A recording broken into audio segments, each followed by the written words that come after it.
Hey everybody, this is Notes on the Spectrum with Isaac Berlyn. I'm Isaac, so let's get started. Today, I'm joined with Jordan Peterson, who is the Director of Business Development at the Aurora Behavioral Health, which is the largest freestanding psychiatric hospital in the state. Jordan, thank you so much for taking your time to talk to me today. Um, Yeah, thanks so, for having me. uh, so what do you do over there? What is the Aurora Hospital all about? Gotcha. So, as you said, it's the largest freestanding psychiatric hospital system in the state of Arizona. And so, essentially, we do a lot of different things mental health related. Probably the biggest thing that people know us for is that we offer inpatient mental health services, which usually is going to be psychiatric stabilization. But I think that the biggest way to say it is that the biggest two things that we probably do as a hospital is suicide prevention is number one. So it is a place that folks would go if they're experiencing those things, like thoughts of wanting to harm themselves or maybe even another person. And then in addition to that, we also do a lot of things like substance use and detox services. So for things like alcohol, for opioid use and things like that. So that's kind of where a lot of people really, if you've heard of us before, you've probably heard of us, is for that inpatient, level of care. And so when we say the largest for the psychiatric hospitals, we have two locations. One's in Tempe, one is in Glendale. Between both of them, we have 238 psychiatric beds available where we serve adolescents and adults. And so for most of our general programming, that's 13 years and older. And then where we kind of got involved with Sounds of Autism initially is we, about 3 years ago, opened up a unit at our Tempe hospital. We call it our Specialized Needs Unit. And so with that, it's a unit completely localized in the hospital with its 15 beds that are dedicated to working with kids and adolescents diagnosed with autism and other developmental disabilities in a level one crisis hospitalization setting. And it's a full wraparound hospitalization program that goes for a lot longer than maybe a typical 2 to 3 week hospitalization. It's about a 30 to 60 day program where we work really intensively with families, as well as with outside providers. So if they have in-home supports or that sorts of thing. And so, that's the one area of the hospital that we really focus and work with, the autism population. And for that one, we work with kiddos as young as 8 years old, all the way up to 17. And so that's just a little bit about kind of what we do here, as a hospital, and kind of what brought us initially over to starting to work with Cricket and Sounds of Autism, and just being able to really get that out to the community, because that specialized needs unit, we call it the SNU for short. The SNU is actually, it's the only thing like it in the state of Arizona right now. There's probably I was going to 15 ask that. other, yeah, there's probably 15 other programs that are similar across the country.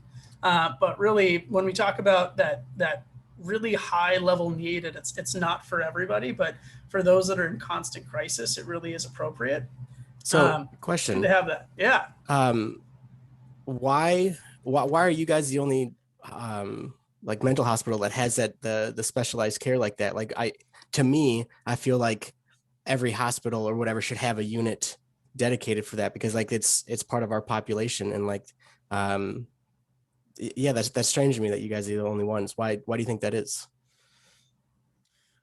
There's probably a lot of different reasons to it. I mean, I can't speak to some of the other hospitals necessarily, but one of the biggest things is that you really do. I mean, even if you focus on general staff training and who you have in the building, as far as roles and things like that go, when we look at, we'll use the word neurotypical unit, maybe just our adolescent unit for 13 years and older, right?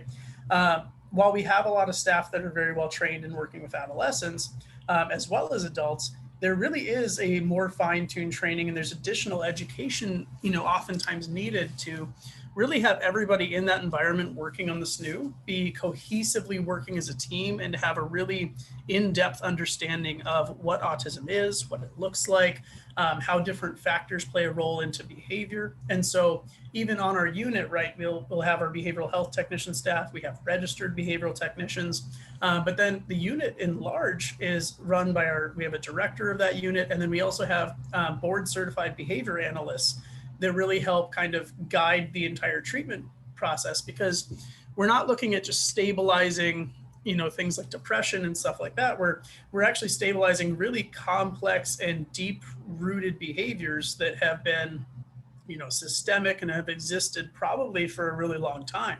And so it really is just a matter of it's teaching new skills. It's reducing unwanted behaviors, oftentimes the dangerous ones. So maybe aggression towards others, or self-harm to the point where it's causing injury.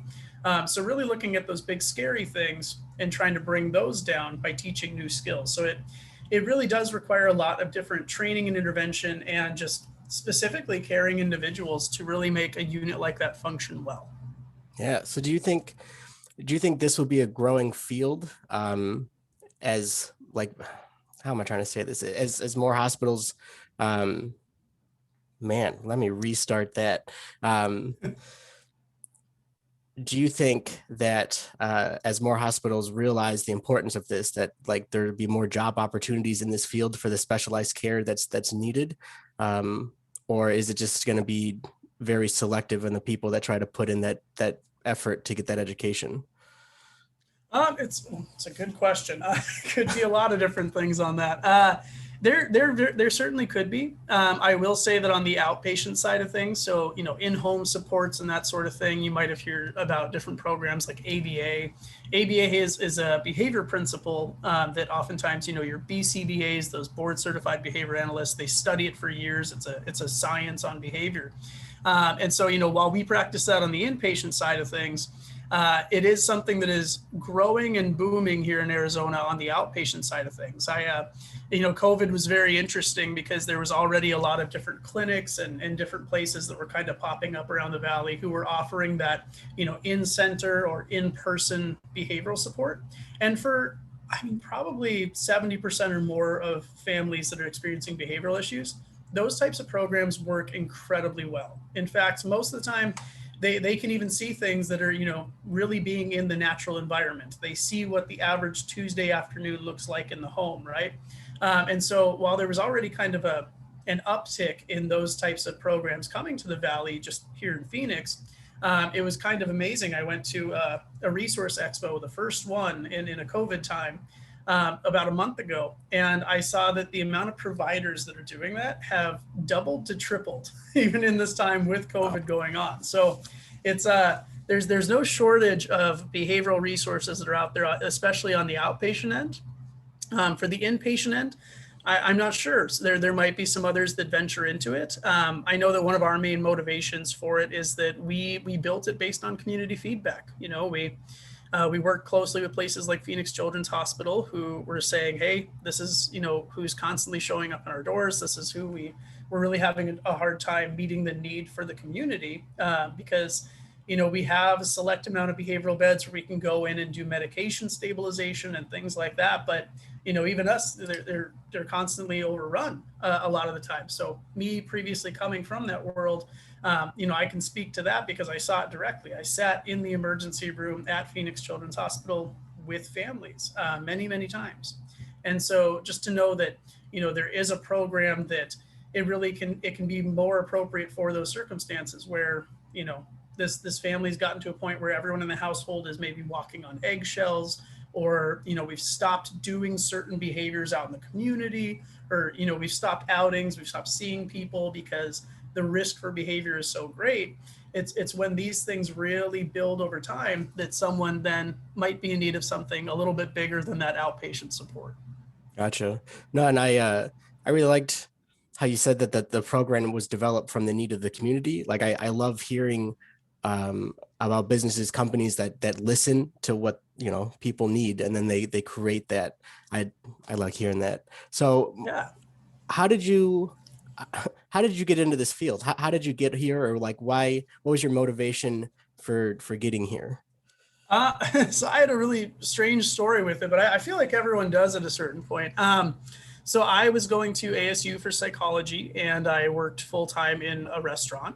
And I had a friend of mine at work who, he said, hey, you're going down the psychology route. What do you want to do? And I was like, well, I want to be a psychology professor, which is like the weirdest goal as a psych student. But anyway, so, he said, well, my folks, we have a company where we do respite and habilitation for kids with special needs.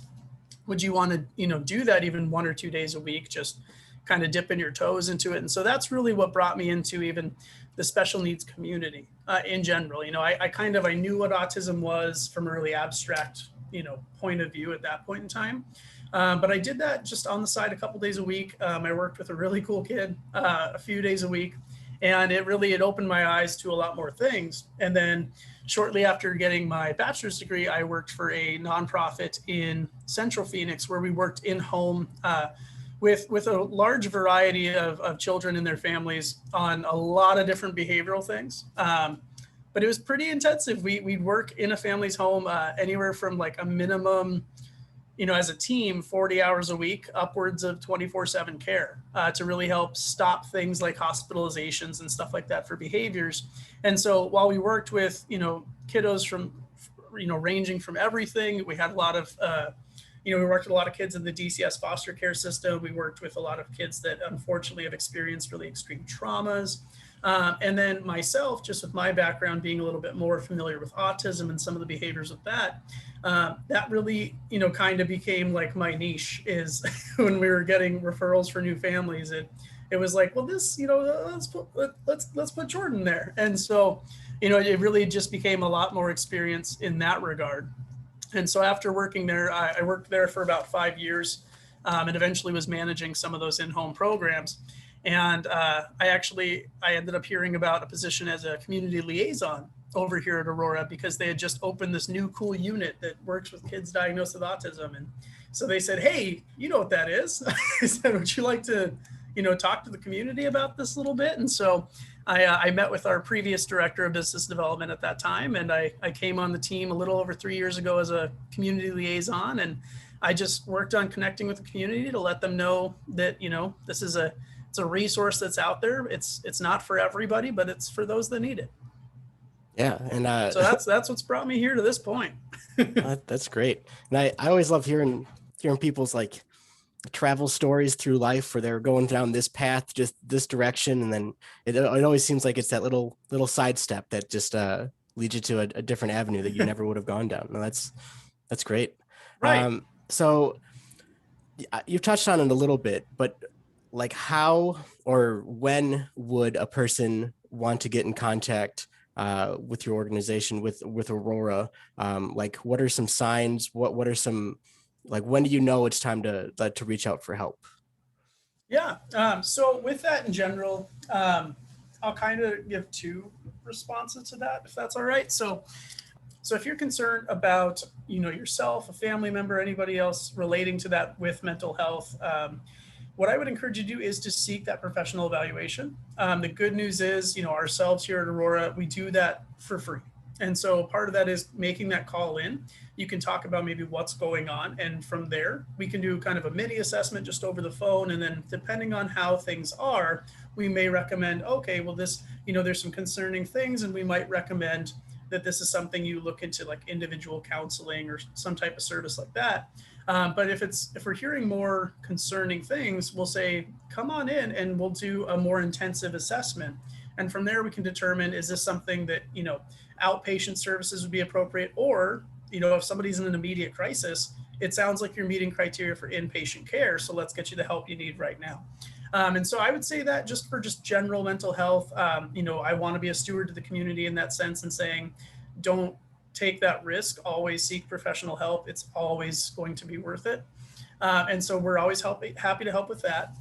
Now for our, specific specialized needs unit in our program with that, it is really, we do want to make sure that it's just for the folks that are most appropriate for it. And so I would say that what it looks like is it's not oftentimes just the one, big behavior meltdown. We hear the term meltdown a lot. The thing is, that could be a one-off situation. That could be very circumstantial. That could be because of environment. It could be, specific people maybe that, help trigger some of those types of things. What I would really say, at any given point in time, there's probably always a merit to reaching out to some of those different outpatient providers and just seeing as far as what some of those initial consultations look like.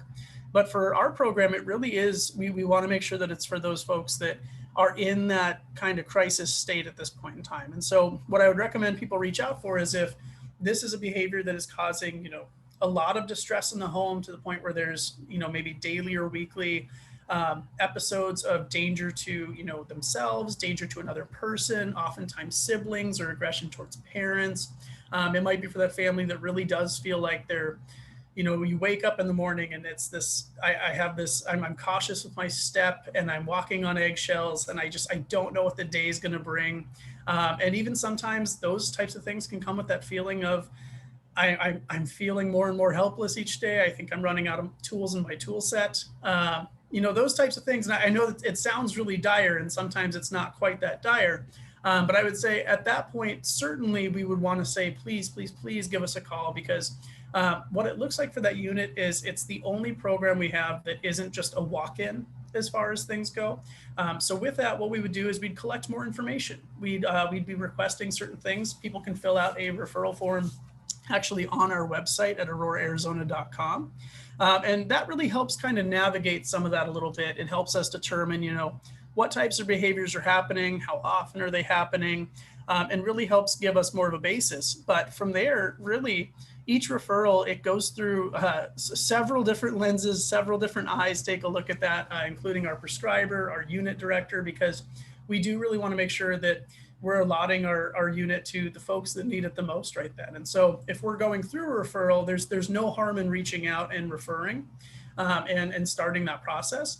But what we might do if it's not really meeting that criteria is we would recommend one of our community partners in the field to say, while these things are really concerning and, it's certainly causing a lot of problems, and I'm glad that we're wanting to, get going with treatment, what we would recommend is starting with an in-home service like X, Y, and Z. And so making some of those recommendations for the lower level of care.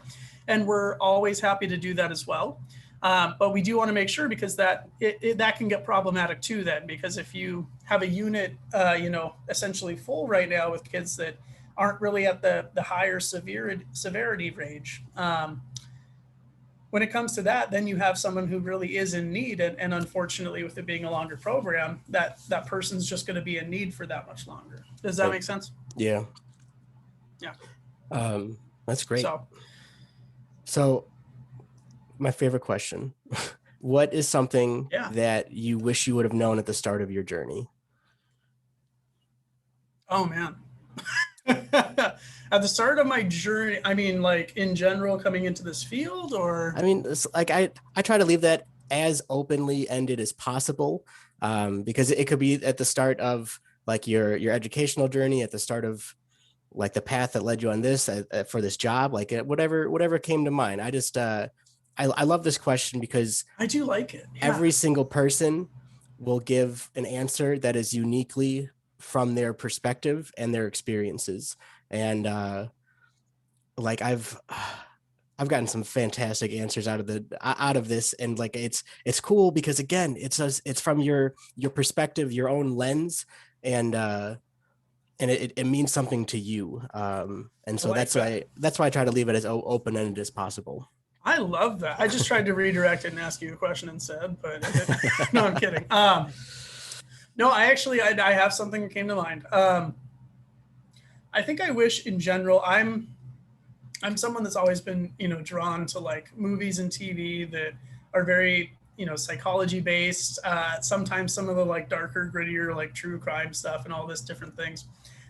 What I would wish for myself is that I watched less things regarding the stigmatizing side of mental health, both as, like a teenager and a young adult, and even through my, through my journey. I still enjoy that kind of stuff. I enjoy the, the super awesome, Netflix shows and things like that. But it's amazing how much it can just shape your worldview, thinking that if someone had asked me 15 years ago, right, like, do you know what autism is? I would think of Leonardo DiCaprio and What's Eating Gilbert Grape. And for me, that's all what autism looks like. And that's truthfully just one scenario of, what autism looks like. And similarly with mental health, it's fun. I love giving people tours of our hospital because like the first thing I'll do is I'll acknowledge that, I'm like, hey, do you want to come take a tour of a mental health hospital? And people kind of freak out at first. And I can say, okay, you're picturing a really scary Netflix image right now. And they're like, I am. Yes, absolutely, I am. And so, it's kind of fun when I can show people and walk them around the hospital. I'm like, no, it's like, hate to spoil it for everybody, but have you ever been to, an ER down the street or something like that? It's not very different than that. And so it's kind of nice, and it's something that I've very much enjoyed being able to do, is kind of break down that imagery and the stigma surrounding some of that, because that can make it really scary for people to even reach out for help. And so I think just in general, one thing that I wish was that I watched less of some of that type of stuff, or I was more aware and conscious of the impact that has, as I enjoy that kind of stuff. That's a phenomenal answer. Phenomenal. Phenomenal. Well, I'm a huge advocate for mental health myself. Like I would say most people, like I've dealt with stuff throughout my life, and a lot of what we see in cinemas and on TV and streaming services now, but like it all skews what it's actually like, because it's meant to be dramatic, it's meant to be appealing and eye-catching, and like you're supposed to watch the the series in entirety. Right. But I'm huge in that, and like I hope in my life that I can try to change that stigma and help educate people, and through platforms like this and talking with super cool people like you. And I thank you for doing what you do. I'm really happy that you took the time to share about the Aurora Hospital with me. And yeah, thanks again. This was a lot of fun. Yeah, absolutely. Thanks again for having me, and I appreciate you hosting this and having all the fun guests. It's great to have. All right. Well, thank you again, and thank you everyone for watching. Have a good day. Goodbye.